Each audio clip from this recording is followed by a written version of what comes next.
संत गोरोबा काका समाचार news channel मध्ये आपलं स्वागत आहे. की आज आपण जिल्हा परिषद पळसप गटात आलो. तेथील महाविकास आघाडी आपले मशालीचे उमेदवार कोंडीराम फुटाणे हे आज आपल्या बरोबर आहेत. तर आपण आज त्यांच्याशी संवाद साधणार आहोत. काय विजन आहे, काय घेऊन म्हणजे काय विजन घेऊन तुम्ही स्कूल चालला? शिक्षण, हा पाणी पुरवठा, हा रस्ते हा आणि महिला शौचालय याला पहिलं प्राधान्य देऊन चांगल्या प्रकारे काम करायचा प्रयत्न करेन. तर आता ही रस्त्याबद्दल काय सांगता तुम्ही? आता ही बोरेवाडी ते पळसप रस्ता आहे, ती दुर्व्यवस्था आहे. ते जे रस्ते आहेत अरुंद आहेत, जाण्या येण्यासाठी त्रास होतो. त्याच्यासाठी आमदार निधी किंवा खासदार निधी किंवा शासनाकडून बजेट आणण्याचा आटोकाट प्रयत्न करेन. तर आपल्यावर दुसरे नेते आहेत उभाटा गटाचे शिवाजीराव कसरडे. राजकारणाचा ह्याला प्रदीर्घ अनुभव आहे. तर त्यांच्या प्रचाराची धुरा हे समजत आहे.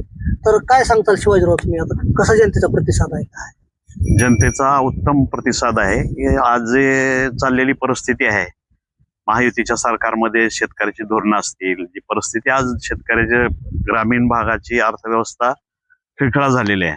आज कांद्याचे भाव गडाडलेले आहेत, शेतीमाल पडलेला आहे. अशा परिस्थितीमध्ये सरकारच्या धोरणाच्या विरोधात मतदार तयार आहे आणि जिल्हा परिषदेच्या माध्यमातून जे काही काम करायचं त्या पद्धतीत ते सुद्धा काम व्यवस्थित होत नसल्यामुळं एक नाराजी मतदारामध्ये आहे.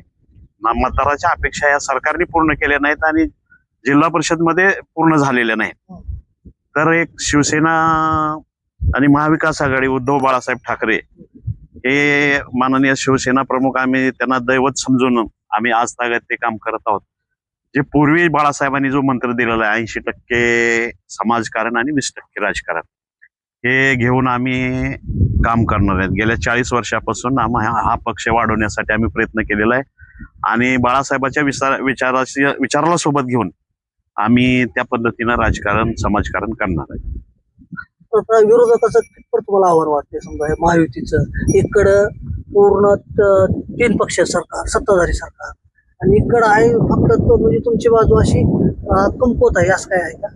बिलकुल नाही. आज जी परिस्थिती चालली आहे, आमच्या समोर जे उमेदवार आहेत, ज्या पक्षाचे बेफॉर्मच विकले जातात अशी परिस्थिती आहे की ज्या पालकमंत्री इथले असताना माझ्या माहितीनं या जिल्ह्याला बजेटला स्थगिती, प्लॅनिंगच्या बजेटला सुद्धा स्थगिती दिलेल्या आहे. 2-2 वर्ष झालं. माझ्या माहितीनं जिल्हा परिषद आपली महाराष्ट्रातल्या इतर जिल्हा परिषदेपेक्षा 1 वर्षांनी माग आहे. कारण 1 वर्ष लेट प्रोग्राम राबवला जातो आपल्या जिल्हा परिषदेमध्ये. आता 25-26 चालू आहे, तर 24-25चा 23-24 सुद्धा प्रोग्राम व्यवस्थित राबलेला नाही. जिल्हा परिषदेचा निधी व्यवस्थित राबलेला नाही आणि हा जिल्हा मागासलेला जिल्हा आहे. तर या जिल्ह्यावर सतत अन्याय होत आहे.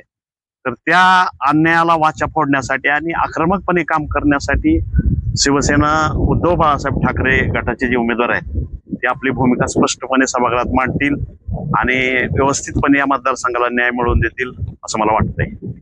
काल पालकमंत्र्यांनी सभा झाली, त्यांनी बरेच असे आश्वासन, तर त्याबद्दल काय म्हणतात? ज्या पालकमंत्र्याच्या काळामध्ये डीपीटीसीच्या नियोजन मंडळाच्या बजेटला स्थगिती दिली, आज कित्येक दिवस झालं, 2-2 वर्ष झालं, सगळे रस्ते उकडलेले आहेत, बकाल वस्त्या झालेल्या आहेत, अनेक ठिकाणी निधी अभावी कामं रखडलेले आहेत. अविकसित जिल्हा आहे आपला, देशातला अतिशय म्हणजे क्रमांक 3चा माझ्या माहितीनं सगळ्यात मागास जिल्हा आहे धाराशिव. तर या जिल्ह्याला न्याय यांना 2 वर्षात देता आला नाही. फक्त कमिशनसाठी भांडणं चाललेले आहे त्यांची. मोठे टेंडर काढायचे, कमिशन खायचे आणि या मुंबईच्या लोकांना काही देणं घेणं नाही यांचं. अहो, ज्या पक्षाचे बिफॉर्मच यांना माहित नाही कुणी गेले, तर हे विकास काय करणार मला सांगा? यांचा राजकीय दृष्टिकोन काय? जे पालकमंत्र्यांनी मोठ्या मोठ्या गप्पा मारल्या, आम्ही असं करू, आम्ही तसं करू, हे सब छूट आहे आणि हे सगळे गद्दार आहेत.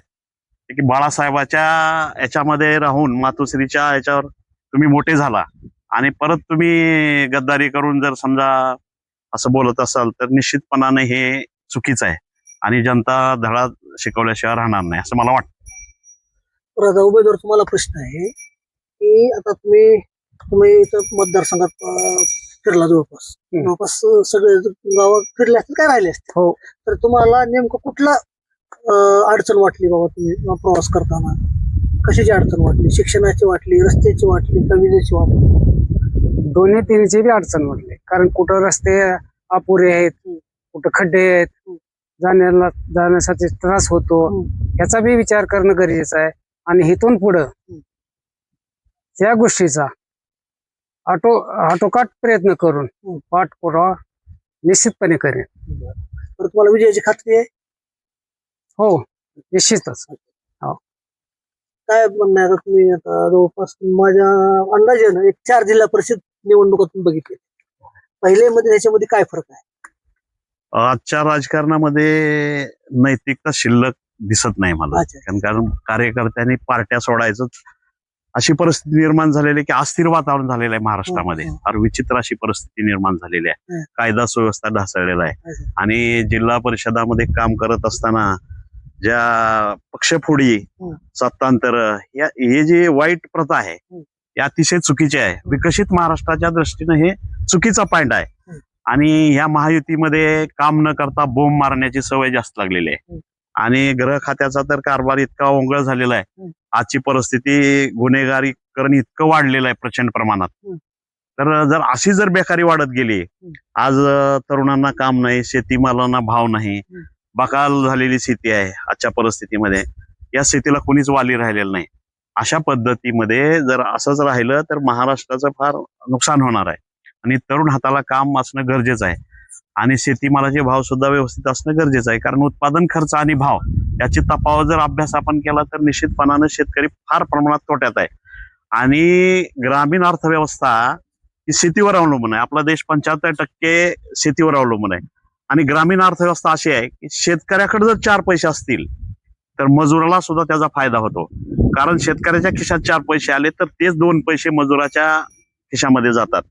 पण शेती जर पूर्णपणे जर तोट्यात गेली तर फार वाईट परिस्थिती आहे. अशा परिस्थितीमध्ये काम करणं शेतकऱ्यासाठी हलाखीचं जीवन आहे. म्हणून सरकारच्या धोरणाच्या विरोधात जिल्हा परिषदमध्ये मतदार नक्की कौल देतील असं मला 100% खात्री आहे.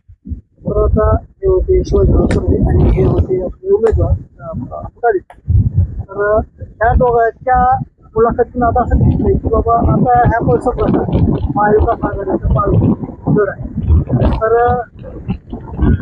तर आपलं ह्यांच्या आता विदा घेऊ आणि ह्यांना शुभेच्छा देऊ. धन्यवाद.